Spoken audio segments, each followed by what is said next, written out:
Голям тристаен апартамент, жилищна сграда модус 4, чиста жилищна площ 115 квадрата с общи части 134.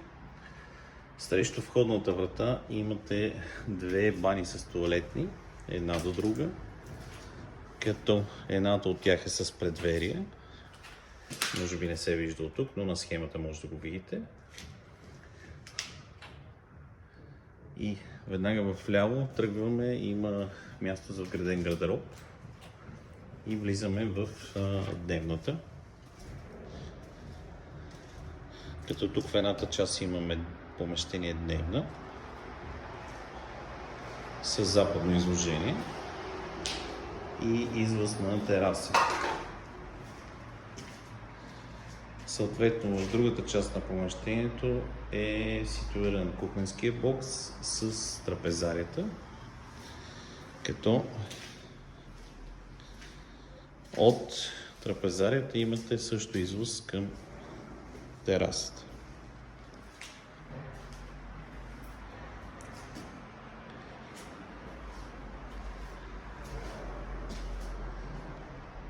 Ценното на този апартамент е, че спалните са в обратната посока на дневната и между тях са двете бани с тоалетни, които изолират от всякакви шумове, от евентуални гости, които биха могли да ви идват, и съответно в обратната посока вие можете да спите без да чувате всичко, което става в дневната.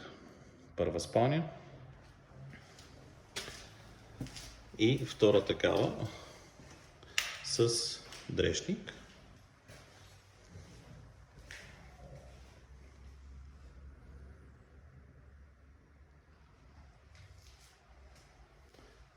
На втората спалня изложението е изток. Това, което виждате зелените площи през прозореца, това е природен парк Витоша. Съответно от тук натам никога няма да има нищо построено, тъй като това са зелени площи и никой няма право там да прави каквото и да било.